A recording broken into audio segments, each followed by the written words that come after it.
दोस्तों, मैं संगीता मिश्रा और मेरा आज पहला दिन है, इसलिए आज आप लोग को देवी के गीत सुनाने जा रही हूँ। आप लोग सुनिए और कमेंट में बताइए मेरा गीत आप लोग को कैसा लगा। अगर अच्छा लगे तो शेयर सब्सक्राइब कर दीजिएगा। निबिया के डारी मैया मोरी डारेली झूलनवा हो कि झूली झूली ना। मैया मोरी गावेली गीतिया हो कि झूली झूली ना। मैया मोरी गावेली गीतिया हो कि झूली झूली ना। झूलता झूलता भैला ठीक दुपहरिया हो कि लागी गैल ना।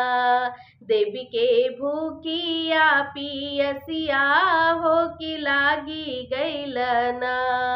बाहरी बाड़ू की भीतरिए मालिनिया हो कि भर मुखना। हमें पनिया पिया वह मालिनी भर मुखना। बाहरी बाड़ू की भीतरिए मालिनिया हो कि भर मुखना। हमें पनिया पिया वह मालिनी भर मुखना। कैसे के पनिया पियाई मोरी मैया हो कि मोरे गोदेना। बाट बलक नदनवा हो कि मोरे गोदेना।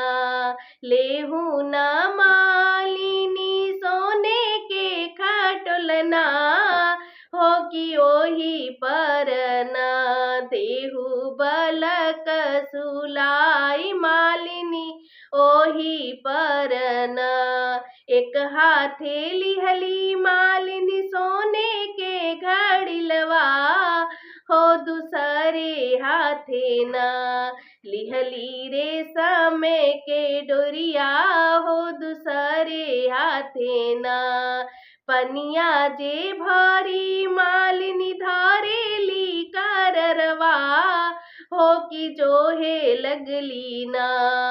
देवी मैया के डगरिया हो कि जोहे लगली ना। आहू न मैया पियाई देहू पनिया हो कि भर मुखना। हमें देहू नया शीस मैया भर मुखना। जैसे तू मालिनी हमें जुड़ा बबलू हो कि ओइसे ओइसे ना। तू हर मलिया जुड़ा सुमालिनी ओइसे ओइसे ना। तू हर मलिया जुड़ा सुमालिनी ओइसे ओइसे ना।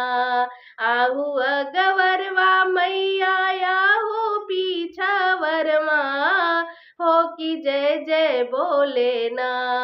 यही नगरिया के लोगवा मैया जय जय बोले ना।